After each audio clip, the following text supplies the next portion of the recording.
하나님이 소심한 사람도 여러분 쓰실까요? 하나님이 대범한 사람만 쓰실까요?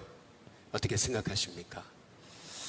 답은 하나님이 쓰시기로 작정하시면 소심한 사람이든 대범한 사람이든 상관없이 쓰시는 줄로 믿습니다. 대표적인 예가 이제 모세인 거죠. 80세 때 하나님 모세를 부르시는데 떨기나무 불꽃 가운데서 부르시잖아요. 나무가 타잖아요. 거기서 모세를 부르시잖아요. 그러면서 내 신을 벗으라 라고 말씀하시면서 모세에게 사명을 주시나요? 사명을 주시지 않습니까? 내 백성 구원하라 이제 사명을 주세요. 이제 그때 모세가 대답을 하잖아요. 사람들이 물을 텐데 하나님 이름이 뭡니까? 그때 하나님이 나는 스스로 있는 자다 이제 이렇게 말씀하시면서 모세에게 하나님이 너희들 기도 다 들었고 그리고 너희들을 이제 여기 애굽에서 구원해 낼 것이다 라는 말씀을 이제 주시잖아요. 그러면서 바로의 마음이 강팍해질 건데 한 번에 구원받지는 못할 거다라고 하면서 자세하게 스토리를 이제 설명을 하세요. 이제 그때 모세가 얘기하잖아요. 안 믿을 텐데요. 그 말을 누가 믿어요? 이제 이런 반응을 이제 보이지 않습니까? 그때 하나님이 네 손에 있는 게 뭐냐? 지팡이라 그러잖아요. 그 지팡이를 한번 던져보라 그러잖아요. 그 지팡이가 뭐예요? 결국에는 뱀으로 바뀌고 그리고 다시 붙잡으니까 그게 다 지팡이가 되잖아요. 그리고 나서 또 표징을 보여주시잖아요. 손을 넣어봐라. 문둥병으로 바꾸시고 하나님이 그런 표징을 이제 보이시잖아요. 그랬을 때 이 모세가 이 정도 했으면 그러면 모세가 하나님의 부르심을 받아가지고 말씀에 순종하고 가서 제가 행하겠나이다 이제 그렇게 얘기하지 않습니까? 해야 되지 않습니까? 그런데 모세는 그러거든요. 저 입이 뻣뻣합니다. 그렇게 얘기하잖아요. 하나님이 뭐라 그러세요? 내 입과 함께 할 것이다 이제 그렇게 얘기하시잖아요. 그런데 모세가 했던 말이 뭐예요? 보낼 만한 사람을 보내시옵소서. 하나님이 뭐라고 화를 내시잖아요. 아론이 너의 대언자가 될 것이다. 넌 그에게 말해라. 이제 하나님께서 이제 말씀하셔서 결국에는 이제 모세가 하나님 부르심에 순종하고 출발을 하잖아요. 그런데 모세가 하나님 부르심을 받고 모세가 장인에게 또 했던 말이 있어요. 그게 뭐냐 하면은 하나님 보내셔서 제가 애굽으로 갑니다. 이제 이런 얘기가 아니고 내 친척 형제들이 잘 있나 한번 보고 싶습니다. 안부 물으러 갑니다.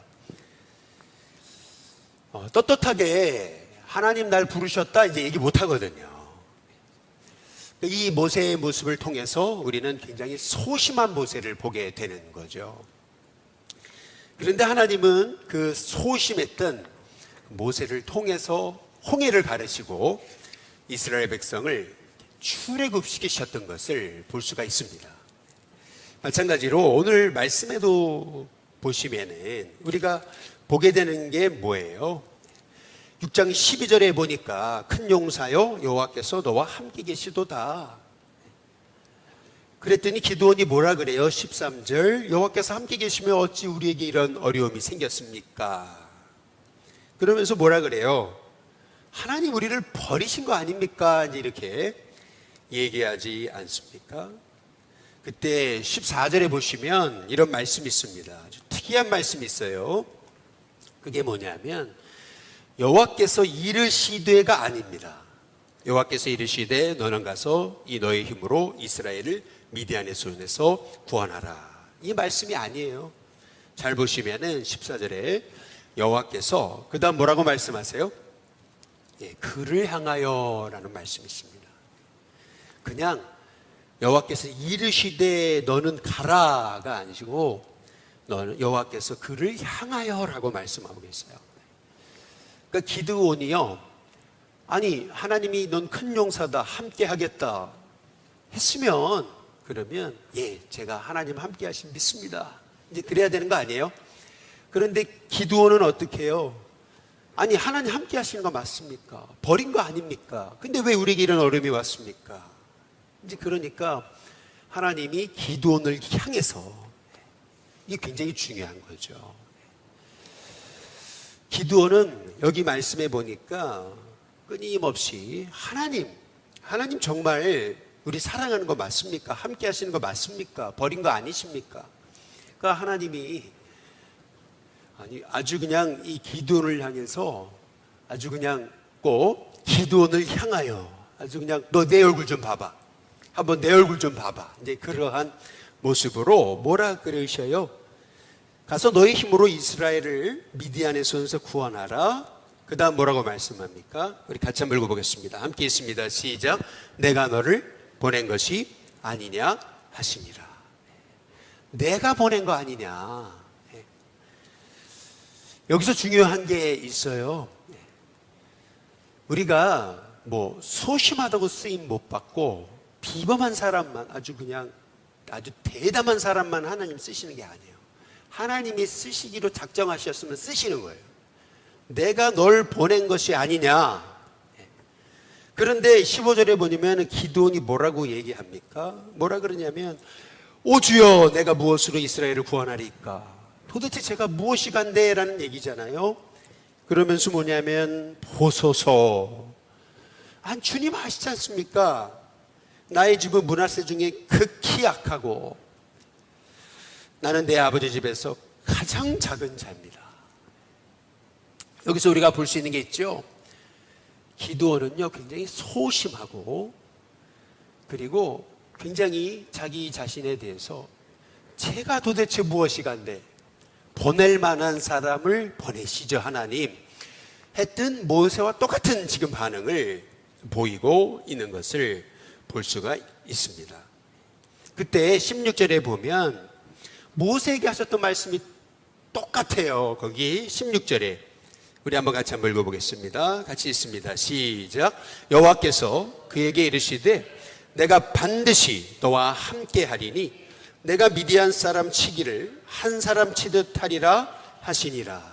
여기 보면 반드시 너와 함께 하겠다. 이 기드온이 끊임없이 하나님 저 아시잖아요. 저 너무 약해요. 또 우리 집안도 별 볼 일 없어요. 하나님 저 아시잖아요. 그런데 하나님 뭐라 그랬어요? 내가 반드시 너와 함께 하리라. 그리고 저 미디안 사람 치기를 한 사람 치듯 할 것이다.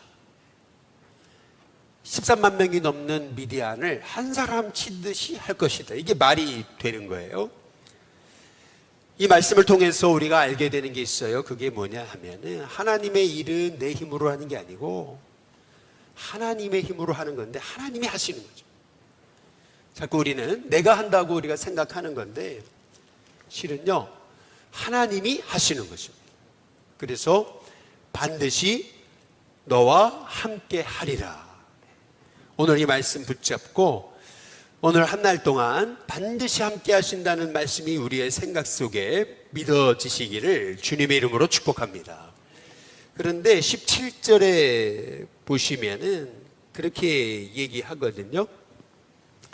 기드온이 얘기해요. 기드온이 그에게 대답하되 만일 내가 주께 은혜를 얻었사오면 나와 말씀하신 이가 주 되시는 뭐를 보여달라고요?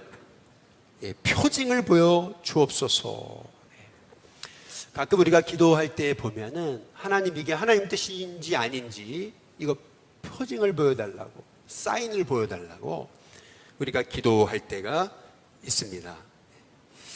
여러분 표징을 구하는 게 맞을까요? 올바른 기도일까요? 어떻게 생각하십니까? 우리가 이 기드온의 모습을 통해서 우리가 보게 되는 것은 뭐냐면요, 여기 지금 한 번만 표징을 구하는 게 아니에요. 계속 표징을 구합니다. 또 이제 내일 보실 거예요. 표징을 한 번도 아니고 오늘 말씀까지 포함해서 3번이나 하나님 사인 보여달라고. 이게 하나님 보내신 거 맞냐고. 하나님 정말 하나님 하시는 거냐고. 끊임없이 하나님 사인 보여달라고 이렇게 끊임없이 기드온이 하나님 앞에 구하는 것을 볼 수가 있습니다. 표징을 보여달라고 하는 이유는 뭘까요? 그 이유는 뭐냐 하면은 기드온에게 믿음이 없는 거죠. 확신이 없는 겁니다. 아니, 하나님 보내신 거는 알겠는데, 그런데 이게 내가 할 일이 맞습니까? 이게 확신이 없는 거예요, 마음에. 여러분, 근데 오늘 말씀해 보시면은 하나님이요, 이 기드온에게 한 번도 책망을 안 하시더라고요. 기드온이 요구하는 대로 하나님이 그대로 사인을 다 보여주세요. 여기 18절에 보면은 내가 예물을 가지고 다시 주께로 와서 그것을 주 앞에 드리기까지 이곳을 떠나지 마시옵소서 하니 그가 이르되 내가 너 들어올 때까지 머무르리라. 나 안 떠나겠다. 그래서 19절에 보니까 기드온이 가서 염소새끼 하나를 준비하고 가루 한 에바로 무교병을 만들어요. 고기를 소쿠리에 담고 국을 양푼에 담아가지고 상수리 나무 아래 그에게로 가져다가 드렸어요. 그랬더니 20절 하나님의 사자가 그에게 말하죠. 고기와 무교병을 가져다가 이 바위 위에 놓고 국을 부으라. 그랬더니 기드온이 그대로 하거든요. 21절 여호와의 사자가 손에 잡은 지팡이 끝을 내밀어서 고기와 무교병이 되니까 불이 바위에서 나왔다 그랬거든요. 어디서 많이 들어본 얘기죠. 불이 어디서 나왔어요? 바위에서 나왔어요. 어디서 많이 들어본 얘기잖아요. 모세에게 하셨던 거 똑같아요. 떨기나무 불꽃 가운데서 하나님 나타나신 거예요. 모세에게 하셨던 사인하고 똑같아요. 그래서 어떻게 하냐면은 불이 바위에서 나와서 고기와 무교병을 살라버립니다. 그러면서 여호와의 사자는 떠나서 보이지 않습니다. 그때 기드온이 말하죠. 그가 여호와의 사자인 줄 드디어 알고 얘기합니다. 슬프도소이다. 주여여 내가 여호와의 사자를 대면하여 보았나이다. 아니, 하나님 만나면 죽잖아요. 그러니까 그가 슬프도소이다. 이제 죽는 줄 알았던 거거든요. 그랬더니 23절에 하나님 그에게 말씀하시고 너는 안심하라. 두려워하지 말라. 너 안 죽는다. 이렇게 말씀하시잖아요. 그래서 24절 기드온이 그곳 제단 이름을 여호와 샬롬이다 라고 이제 이름했던 것을 볼 수가 있는 거죠. 그리고 나서 25절에 그날 밤에 그랬거든요. 기드온에게 이르시되 내 아버지에게 있는 수소 곧 7년 된 둘째 수소를 끌어오고 내 아버지에게 있는 바알의 제단을 헐고 그의 곁에 아세라상을 찍어라. 또 이 산성 꼭대기에 내 하나님 여호와를 위해 규례대로 한 제단을 쌓아라. 그 둘째 수소를 잡아가지고 내가 찍은 아세라 나무로 번제를 드려라. 이렇게 얘기하시죠. 그랬더니 27절 이에 기드온이 종 10사람을 데리고 여호와께서 그에게 말씀하신 대로 행하되 그 다음 같이 읽어보겠습니다. 같이 읽습니다. 시작. 그의 아버지의 가문과 그 성읍 사람들을 어떻게 해요? 두려움으로 이 일을 감히 낮에 행하지 못하고 언제 행하여? 밤에 행합니다. 기드온의 모습은 끊임없이 하나님 표징을 보여주시는데 두려워서 밤에 하나님의 말씀을 아무도 보이지 않는 그때에 행하고 순종하는 것을 볼 수가 있습니다. 그리고 나서 이제 또 내일 보시게 되면은 또 표징을 구하거든요. 또 표징을 구해요. 여러분 어떻게 생각하십니까? 표징을 구하는 것이 그것이 올바른 기도일까? 하나님 용납하시는가? 용납하십니다. 믿음이 없던 기드온을요, 믿음이 있을 때까지 하나님 계속 표징을 보여주세요. 한번 베드로를 보시면은 부활의 주님이 베드로에게 나타나시거든요. 먼저는 베드로가요 주님의 무덤에 갔을 때 빈 무덤을 봐요. 주님을 처음에 못 만나요. 그리고 나서 어떻게 되냐면은 제자들 가운데 주님이 나타나셔요. 베드로가 주님을 만납니다. 그리고 나서 도마가 내가 그 못자국, 창자국 만져보지 않으면 안 믿겠다. 이제 그러니까 또 나타나세요. 두 번째 나타나셨다. 요한복음 얘기하시죠. 그럼에도 불구하고 요한복음 21장에 보면은 베드로와 이 도마는요, 그렇게 부활의 주님을 만나고도요, 다시 디베랴 호수로 돌아가거든요. 그래서 물고기나 잡자. 그런데 그 물고기나 잡으러 가자 했을 때 그날 밤에 고기 한 마리를 못 낚잖아요. 그때 우리 주님이 나타나셔서 말씀하시는 게 뭐, 얘들아 고기가 있느냐 이렇게 물어보시거든요.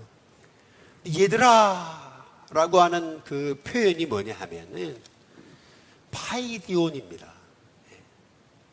다시 말하면 얘들아, 이 얘들아라는 얘기는 뭐냐면은 꼭 어린아이를 부르듯이 친근하게 얘들아 라고 하는 부름이세요.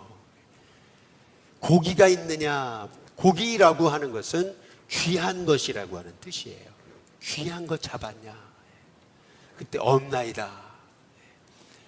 다시 말하면 우리 예수님이 지금 한 번 나타나시고 두 번 나타나시고 세 번째 나타나셔가지고 지금 표징을 보여주시는 거거든요. 첫 번째 베드로에게 나타나시고 두 번째 이 도마에게 나타나서 만져봐라 표징을 보여주시잖아요. 그 다음에 세 번째 고기 낚으러 갔는데 고기나 잡으러 가자 그랬는데 그날 밤 하나도 못 낚게 하시고 얘들아 고기가 있냐? 귀한 게 있냐? 없습니다. 그랬을 때 우리 주님의 말씀대로 순종하게 될 때 그물이 찢어지도록, 근데 찢어지지 않는다 그러잖아요. 153마리의 고기를 하게 하셨던 것을 볼 수가 있어요. 여러분, 우리가 이 베드로의 모습을 통해서, 기도원의 모습을 통해서 이제 보게 되는 것은 뭐냐면은요, 하나님은요, 기도원도 그렇고 베드로도 그렇고요, 확신이 올 때까지 계속 표징을 보여주십니다. 그래서 우리가 이 기도원의 모습과 베드로의 모습을 통해서 깨닫는 것은 뭐냐 하면은, 우리가 믿음이 있느냐 없느냐, 내가 확신이 있느냐 없느냐, 내가 소심하냐 대범하냐, 이게 중요한 게 아니고 하나님이 날 쓰시기로 작정했느냐. 사실은 이게 핵심이에요. 하나님 쓰시기로 작정하셨으면 기도원처럼 그렇게 소심한 사람도 쓰시고, 모세처럼 80세 된 그 노인도 쓰시고, 베드로처럼 주님 부인하고 사람들 선동해가지고 그래서 고기나 잡으러 가자 했을 때 제자들 우르르 쫓아가게 만들었던 그런 베드로도 쓰시더라. 결국 하나님이 쓰시기로 작정하셨으면은 결국 쓰신다. 그래서 실은 사사기서 6장에서 14절에 저는 이 핵심 말씀, 오늘 요절 말씀은 저는 14절의 끝에 부분의 말씀이라고 봐요. 그게 뭐냐면 내가 너를 보낸 것이 아니냐. 내가 너 보냈다. 내가 한다는 거예요. 하나님이 쓰시기로 작정했다는 거죠. 저는 우리 일신교회가 하나님이 쓰시는 그러한 도구로 하나님 작정하신 교회 될 수 있기를 주님의 이름으로 축복합니다. 여러분의 인생도, 여러분의 자녀도, 또 여러분의 삶도 내가 너를 보낸 것이 아니냐. 하나님 쓰시기로 작정하면은요, 실은요, 내가 부족하고 능력 없고 집안도 형편없고 소심하고 잘 믿지도 못하고 확신도 없고, 여러분 아무리 환경이 어렵고 뭐 사사시대건 상관없어요. 뭐 적이 13만 5천이건 상관없어요. 하나님이 쓰시기로 작정하시면은요, 하나님이 하나님의 방법대로 하나님의 일을 하실 줄로 믿습니다. 어제 제가 그 중구에서 우리 구청 관계자 그리고 주민센터 직원들이 인사하러 왔거든요. 실은 뭐 제가 전에도 말씀드렸다시피 중구 교구협의회 회장을 맡게 된 것은 얼떨결에 원래 맡으셔야 될 분이 이제 다른 지방을 가시게 되면서 갑자기 재개발이 돼가지고 교회가 떠나면서 그분이 하셔야 되는 건데 그냥 얼떨결에 제가 이제 회장을 맡게 된 거거든요. 감리교 차례가 돼가지고. 제 차례니까 또 제가 못한다 그럴 수도 없고, 그래서 이제 하겠습니다 해가지고 이제 하게 되는 건데, 그때 제가 그런 마음이 있었어요. 분명히 하나님이 이거 분명 어떤 계획이 있을 것이다. 왜 하나님이 나를 이런 일로 쓰시는 건가? 분명히 뭔가 계획이 있으실 거다. 이런 생각을 했었어요. 근데 어제 우리 구청 관계자들, 또 여기 주민센터 관계자들이 와가지고 뭐 도와드릴 거 없습니까? 이렇게 하시면 지원받을 수 있습니다. 뭐 여러 가지로 여러 가지 질문을 하시더라고요. 그러던 중에 우리 다음 세대를 위한 센터 건립을 위해 기도하고 있습니다 라고 하는 얘기를 했어요. 그냥 아무 생각 없이 한 거죠. 그리고 사실 그러나 이거 허가가 안 나면 못하는 일이죠 뭐, 이렇게 한마디 던졌어요. 뭐 그러고 이제 뭐 의뢰하는 얘기처럼 또 대화하고 이제 끝났는데, 참 놀랍죠. 오히려 그냥 막 전화가 와가지고, 우리 목사님 통해 가지고 이제 전화가 왔다 그러시는데, 얘기 들어보니까 구청에서 우리가 도와줄 수 있을 것 같다. 뭐 거기까지만 얘기하는 게 아니고 구청장이 직접 오겠다, 만나고 싶다, 우리 교회 보고 싶다. 너무 당황스럽고, 사실 굉장히 그때 한두 시간 제가 막 가슴이 벌렁벌렁하고 그렇더라고요. 이거 어떻게 해야 되는 거지? 이게 뭐지? 근데 그런 생각이 이제 들더라고요.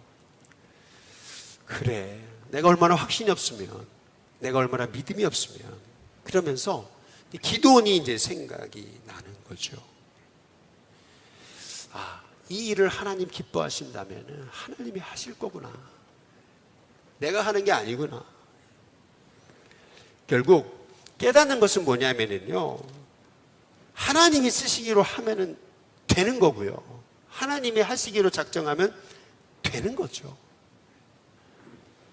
뭐 제가 만나자고 막 해가지고 만나자고 해가지고 만나 주겠어요? 근데 오히려 찾아오겠다고 몇 날 며칠 올 테니까 시간이 되시냐고, 오히려 거꾸로, 야 이거 참 이거 어떻게 되는 일이지, 이거 어떻게 사인을 받아야 되는, 이거 뭐라고 생각해야 되는 거지? 라는 그런 생각이 들더라고요. 우리 교인들하고 뭐 어떻게 다 이제 아직 뭐 건축위원회도 설정되지 않았고 아무것도 안 됐는데, 근데 어쨌든 오겠다니까 오지 마시라고 그럴 수도 없는 거고. 그렇구나. 하나님은요, 실은요, 여러분 우리의 능력과 상관없이 하나님은 쓰시기로 작정하시면은요 쓰시는 하나님이신 줄로 믿습니다. 모세가요 그만큼 그릇이 되니까 썼습니까? 사실 모세의 모습을 출애굽기 3장에 보세요. 또 베드로 보세요. 그릇이 돼 쓰셨습니까? 요한복음 20장과 21장을 보세요. 모세가 그런 그릇이 돼서 쓰셨냐고요. 기도원을 보세요. 그릇이 돼서 쓰신 겁니까? 아니요. 하나님이 쓰시기로 작정하시면요 하나님이 그렇게 만드시는 거예요. 결국 내가 너를 보낸 것이 아니냐, 이게 핵심이에요. 하나님 보내시는 게 핵심이죠. 우리의 능력은 다 거기에요. 그렇잖아요. 똑똑한 사람이나 그렇지 않은 사람은 다 똑같아요. 결국 하나님이 쓰시느냐, 이게 핵심. 하나님이 쓰시기로 작정하면요 기드온이든 베드로든 모세든 무슨 상관이 있어요? 하나님이 쓰시기로 작정하면 히브리 노예건 죄수건 상관없는 거예요. 하나님 쓰시기로 작정하면 요셉도 쓰시는 겁니다. 저와 여러분이요, 내가 너를 보낸 것이 아니냐. 여러분, 내가 잘나서 쓰임 받는 게 아니고요, 그분이 보내신 거예요. 그분이 하시는 거예요. 그분이 함께 하시는 거예요. 여러분, 그 믿음을 깨닫고요, 표징 보여달라고, 죄송하지만 한 번만 더 말하게 해달라고, 표징 보여달라고. 근데 그대로 하나님 역사하시죠. 여러분, 저와 여러분 가운데요 하나님이 쓰시기로 하시면 쓰시는 거예요. 내가요 너무나 부족하고 연약하고 참 그래도요 하나님은요 쓰시기로 작정하면 쓰시게 돼 있어요. 하나님 다 증거 보여주시고 하나님 다 앞서서 행하세요. 여러분, 그 믿음을 가지고요, 예 하나님, 이 기드온처럼요, 밤에 순종하더라도 괜찮아요. 순종하면 되는 거예요. 순종이 해답인 거죠. 바라기는 이제 저와 여러분 가운데 그런 하나님의 은혜가 있게 되시기를 주님의 이름으로 축복합니다.